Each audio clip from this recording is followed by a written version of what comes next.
అందరికీ నమస్కారం.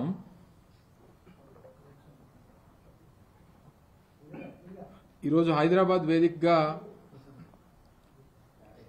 The new Indian express ఏర్పాటు చేసినటువంటి ఒక కాన్క్లేవ్లో బీహార్కు చెందినటువంటి ఒక రాజకీయవేత్త ప్రశాంత్ కిషోర్ గతంలో పొలిటికల్ స్ట్రాటజిస్ట్గా పనిచేసినటువంటి వ్యక్తి ఇప్పుడు బీహార్లో ఒక రాజకీయ పార్టీని నడుపుతున్నటువంటి వ్యక్తి ఆంధ్రప్రదేశ్ రాష్ట్ర రాజకీయాలకు సంబంధించి రేపు జరగబోయేటువంటి ఎన్నికల్లో ఫలితాల గురించి తన అభిప్రాయాన్ని చెప్పాడు. తన గట్ ఫీలింగ్గా కొన్ని విషయాల్ని ప్రజలకి చెప్పి ఏమార్చేటువంటి ప్రయత్నం చేసినట్టుగా కనబడతా ఉంది. ప్రశాంత్ కిషోర్ కూడా బీహార్లో దిక్కు లేకుండా ఓటమి పాలవుతాడనేటువంటిది కూడా నా గట్ ఫీలింగ్. అలాగే ఈరోజు రాష్ట్రంలో ఆంధ్రప్రదేశ్ రాష్ట్రంలో చంద్రబాబు నాయుడు, పవన్ కళ్యాణ్ లేదా వారితో కలిసి వచ్చేటువంటి ఇతర రాజకీయ పార్టీలు చిత్తుగా ఓడిపోతాయనేటువంటిది ఈ రాష్ట్రంలో ఉన్నటువంటి పేదవాడి తాలూకా గట్ ఫీలింగ్.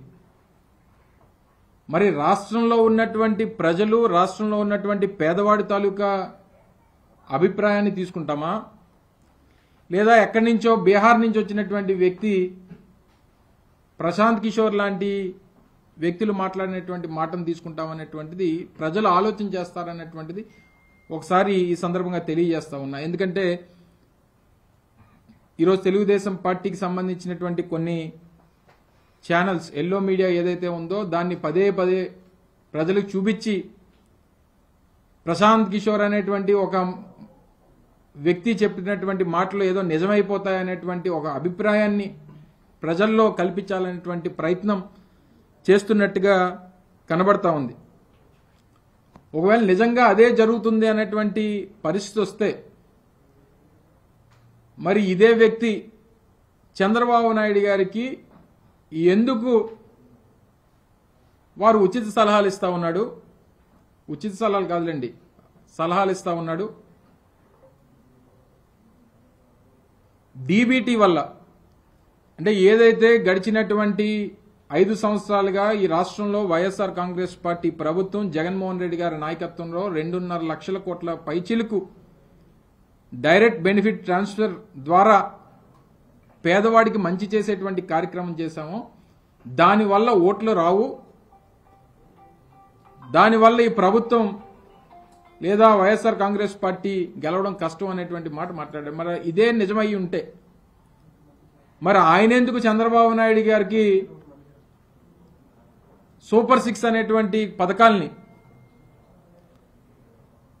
దాదాపు సంవత్సరానికి 1,20,000 కోట్ల రూపాయలు ఖర్చు చేయాల్సినటువంటి పథకాల్ని ఎందుకు సలహా ఇచ్చాడో ఒకసారి అది కూడా చెప్పుంటే బాగుండేది. లేదా చంద్రబాబు నాయుడు గారు గెలుస్తాడనేటువంటి నమ్మకం ఆయనకు ఉండుంటే మరి పవన్ కళ్యాణ్తోనో లేకపోతే భారతీయ జనతా పార్టీతోనో పొత్తులు పెట్టుకోమని చెప్పి ఎందుకు సలహా ఇచ్చాడో కూడా అది కూడా సెలవిచ్చి ఉంటే బాగుండేది. గడిచినటువంటి 5 సంవత్సరాలుగా ఒక పక్క వ్యవసాయం, ఒక పక్క పారిశ్రామిక రంగం, ఒక పక్క సర్వీస్ సెక్టరు, ఒక పక్క సంక్షేమం, ఇవన్నీ కూడా గడిచినటువంటి 5 సంవత్సరాల్లో ఈ రాష్ట్రంలో ముందుకు తీసుకెళ్తున్నటువంటి ప్రభుత్వం జగన్మోహన్ రెడ్డి గారి ప్రభుత్వం. మరి ఇన్ని చేస్తున్నటువంటి ప్రభుత్వమే గెలవదు అనేటువంటి మాట ఈ మాయిల్ పకీర్ చెప్పుంటే మరి గతంలో సంక్షేమం లేదు, అభివృద్ధి లేదు, మరి ఆయన గెలుస్తాడనేటువంటి మాట ఎలా చెప్తున్నాడు ఈయన? సో ఇవన్నీ కూడా ప్రజలు ఆలోచిస్తారు, ప్రజలు గమనిస్తున్నారనేటువంటి విషయాన్ని మర్చిపోయి మన అందరికి తెలుసు, రాష్ట్ర ప్రజలందరూ కూడా చూశారు.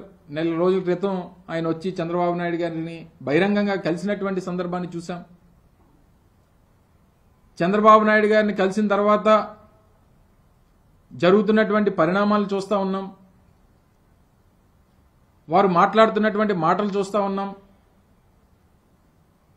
బహిరంగంగా ఒకసారి, తర్వాత చంద్రబాబు నాయుడు గారిని కలిసినట్టుగా మనకు వచ్చినటువంటి ఆయనే దాదాపు 3-4 గంటల్లో రాష్ట్ర రాజకీయాల మీద మేము మాట్లాడుకున్నాం అనేటువంటి మాట చెప్పినటువంటి వ్యక్తి తర్వాత ఈ నెల రోజుల్లో అనేక మార్లు రహస్యంగా హైదరాబాద్లో కలిసినటువంటి సందర్భాలను కూడా చాలా మీడియా ఛానల్స్ కూడా చాలా సందర్భాల్లో ప్రస్తావించినటువంటి సందర్భాన్ని చూసాం. ఇవన్నీ జరుగుతున్నటువంటి క్రమంలో